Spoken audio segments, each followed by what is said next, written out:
Hello everyone. So today, this is actually going to be the first video in a series I'm doing, which is titled "My Road to 200 Kilogram Total." So as you can see, I'm starting off my workout with a 10-minute cardio session while listening to some Binging with Babish. Afterwards, I would do some mobility work just to get everything loose. Yeah, I picked this one up from Zach Tellender's 5-minute squat mobility session. Yeah. This really won't last 5 minutes. I'm just doing it to really feel and loosen everything up. So yeah, just some overhead stretching as well.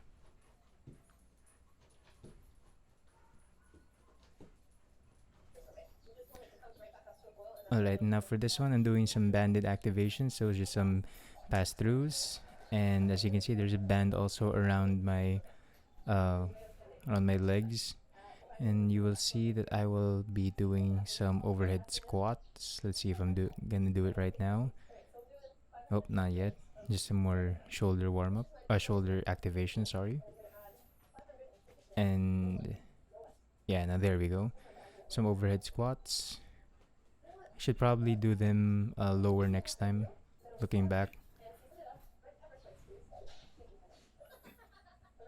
Yeah, and you can hear in the background just listening to some stump solo from Binging with Babish.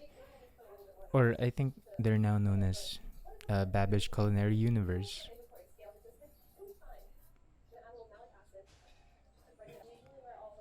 All right, now some. I got the shoes on, and now I'm starting my bar warm up. So yeah, just getting the again more shoulders, getting the elbows in. I mostly saw this warm up routine from this is just something I developed over time. But if all right, speaking of, I actually finally got a weightlifting coach. That my weightlifting coach is Dara Fitzgerald from Sika Strength. So if there are any Sika stands watching this right now, please do get their one-on-one program. Dara is such a great person to work with, and he's actually the one. His workout is actually the one I'm doing for this week because I got really inspired by them from their podcasts and stuff. Listening to their podcast, especially their journal review as a aspiring weightlifting coach and a strength and conditioning coach. Um, their content is just literal gold. Yeah, Irish gold. So yeah, just getting used to the bottom position over here.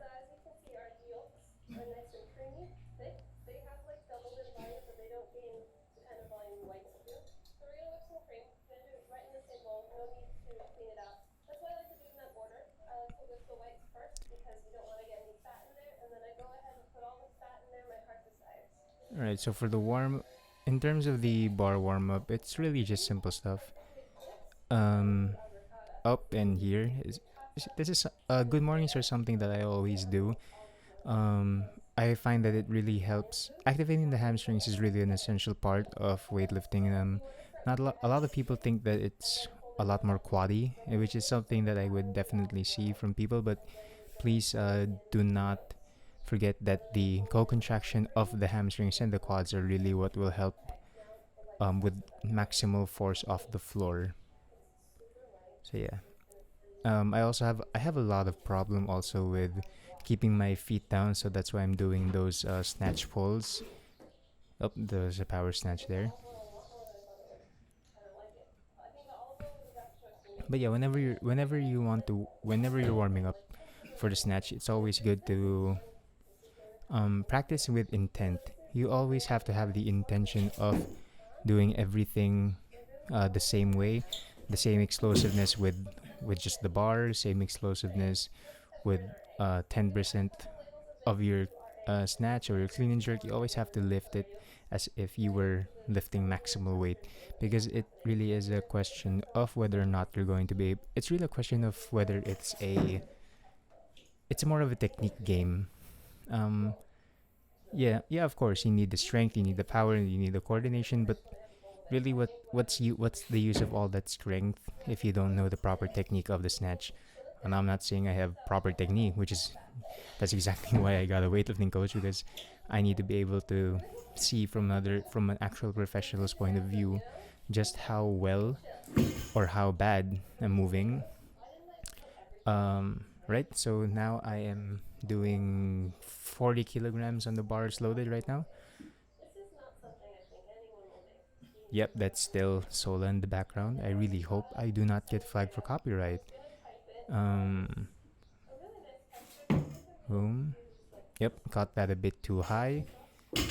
Um, just need to reset it.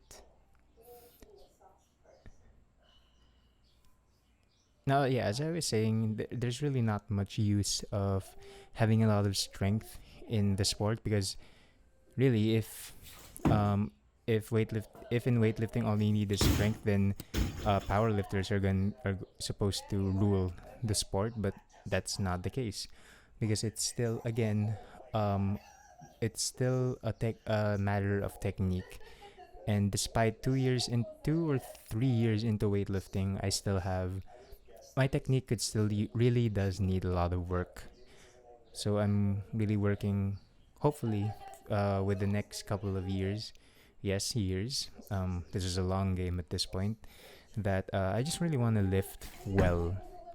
I don't mind lifting, not lifting as heavy. Well, of course, I want to lift heavy. It's this whole series is titled Road to 200.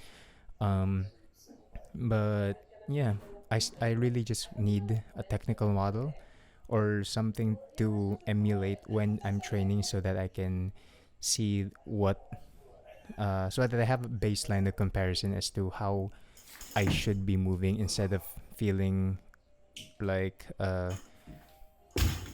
yeah, of more of how I should move.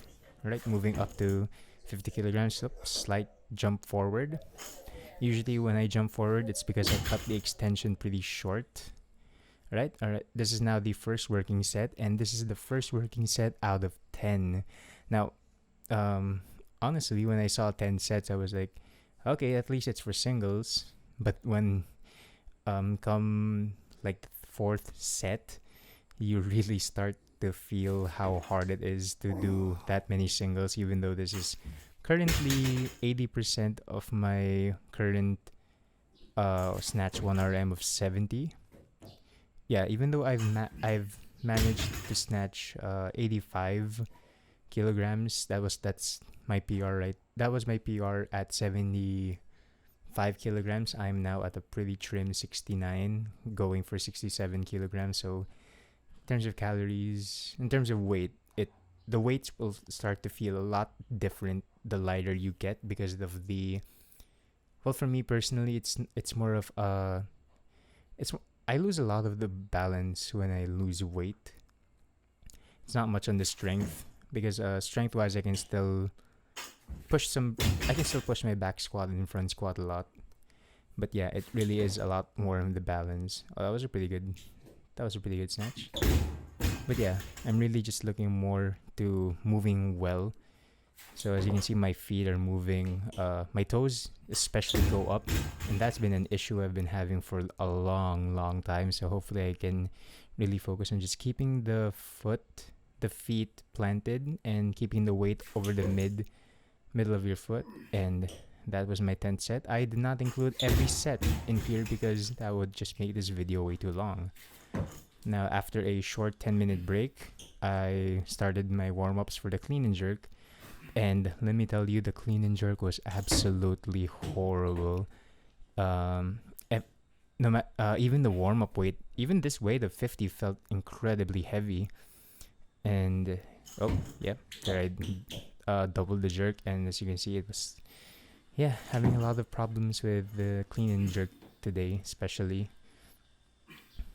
Maybe I can attribute that to kind of having a few lesser hours of sleep, because for the past few weeks I've been getting or averaging 7 to 8 hours. But last night, because we had a well, not a celebration, but some relatives came by, and of course we had some We had some drinks. I didn't have that much because it was a work night. I had work this morning, but it's still a thing that I slept pretty late. I sleep incredibly early. I sleep at around 9 p.m. at the earliest and 10 p.m. at the latest. All right. For this one, it's just again 10 sets of singles for the clean and jerk at 80%. So right now, my best was at 80. As you can see, yeah, the jerk really isn't there. That was the third set, but for this, oh no, I'm sorry. I think this is the third set. First two sets just felt really, really horrible. But then I just told myself, Kaim, you really need to man up. You have to uh, keep everything snappy. So when I did that, when I told myself that, yeah, as you can see, clean jerks instantly got better. So I think it was more of a mind game at this point. You know, even though it's kind of cliche that yeah, the mind, you just have to get your head in the game, but it honestly does work. Because honestly, those first three sets were horrible. So when I did the from the fourth to ninth, it was pretty good.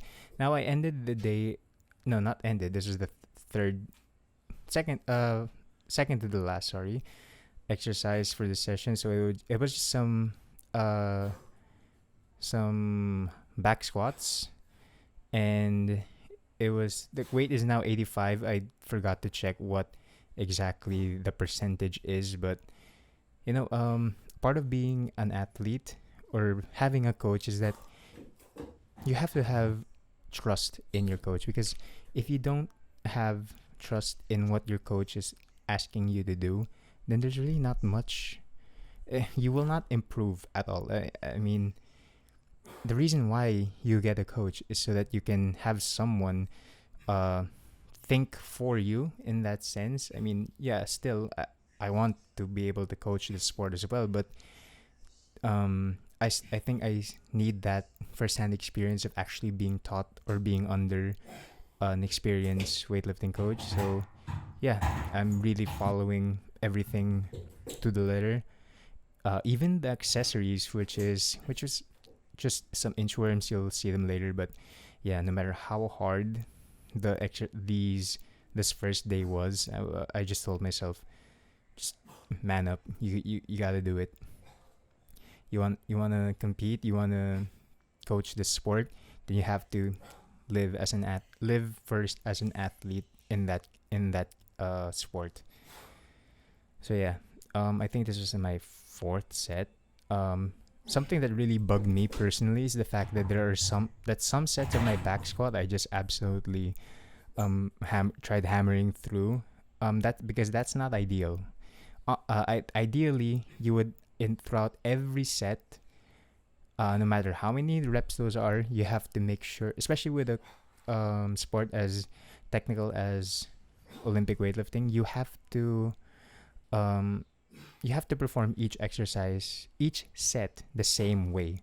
So I think that's more of my takeaway from this first day is that um, I should just focus on doing one squat at a time, brace, squat, do the first rep, go back up, then brace again, and yep, there we go. I'm really feeling it now.